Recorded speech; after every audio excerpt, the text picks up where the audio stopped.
ഇന്ന് mental clarity ലഭിക്കാം. എന്തെങ്കിലും നിങ്ങൾ കൺഫ്യൂസ്ഡ് ആണെങ്കിൽ, എന്തെങ്കിലും കാര്യത്തെക്കുറിച്ച് കൺഫ്യൂസ്ഡ് ആണെങ്കിൽ അതിനെക്കുറിച്ച് ഒരു മെൻ്റൽ ക്ലാരിറ്റി എങ്ങനെ കിട്ടുമെന്ന് നോക്കാം. ആദ്യമായി എന്താണ് ഞാൻ ഫോക്കസ് ചെയ്യേണ്ടത്?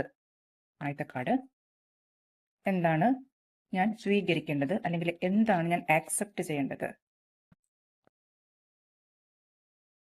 അടുത്തതായി എന്താണ് ഞാൻ റിലീസ് ചെയ്യേണ്ടത്? അടുത്ത കാർഡ് നോക്കാം. എന്താണ് ഫോക്കസ് ചെയ്യേണ്ടത്? 9 ഓഫ് പെന്റക്കിൾസ് ആണ്. ഇപ്പോൾ നിങ്ങൾ ഫോക്കസ് ചെയ്യേണ്ടത് ഒരു ഫിനാൻഷ്യൽ അബണ്ടൻസ് ലഭിക്കാൻ എന്താണ് ചെയ്യേണ്ടത് എന്നതിലാണ്. അതായത് നിങ്ങൾക്ക് സാമ്പത്തികമായ സ്വാതന്ത്ര്യം, മറ്റുള്ളവരെ ആശ്രയിക്കാതെ സ്വന്തം കാര്യങ്ങൾ നോക്കാനുള്ള കഴിവ്, അത് ആർജിക്കാനാണ് ശ്രമിക്കേണ്ടത്. സ്വയം ഡിപ്പെൻഡ് ചെയ്യുക, മറ്റുള്ളവരെ ബുദ്ധിമുട്ടിക്കാതെ ജീവിക്കുക. കൂടാതെ ചിലർക്ക് സെൽഫ് ഗ്രോത്തിന് കൂടുതൽ ഇമ്പോർട്ടൻസ് കൊടുക്കണം എന്നൊരു സജഷൻ കൂടി വരുന്നുണ്ട്. നിങ്ങളുടെ പേഴ്സണൽ സ്കിൽസ്, അതുപോലെ പേഴ്സണാലിറ്റി, ഇതെല്ലാം ഡെവലപ്പ് ചെയ്യാൻ എന്തൊക്കെ ചെയ്യാൻ പറ്റും? കൂടുതൽ പഠിക്കണമെങ്കിൽ പഠിക്കുക, അറിവുകൾ നേടണമെങ്കിൽ അറിവുകൾ നേടുക, യാത്ര ചെയ്യണമെങ്കിൽ അങ്ങനെ ചെയ്യുക.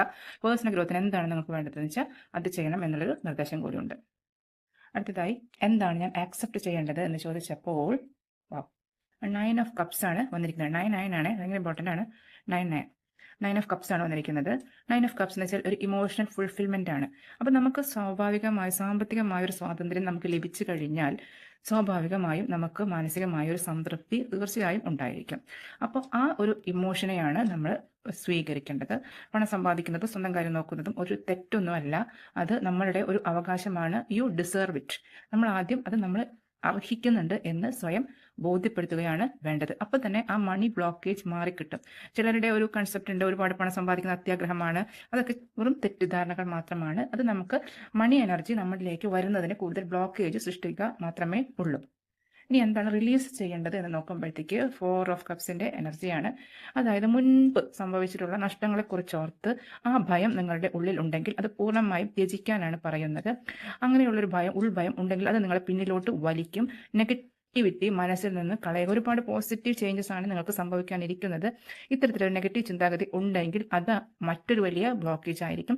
അപ്പോൾ പാസ്റ്റിൽ എന്തും സംഭവിച്ചോട്ടെ, അത് നഷ്ടങ്ങളായി കണക്കാക്കാതെ അതൊരു പാഠമായി കണക്കിലെടുത്ത് നമ്മൾ മുന്നോട്ട് പോകണം. നഷ്ടങ്ങളെക്കുറിച്ച് ഓർത്ത് ചിന്തിച്ച് ദുഃഖിച്ചിരിക്കുമ്പോൾ പുതിയ ഓപ്പർച്യൂണിറ്റീസ് നമ്മൾ മിസ്സാവുകയാണ് ചെയ്യുന്നത്.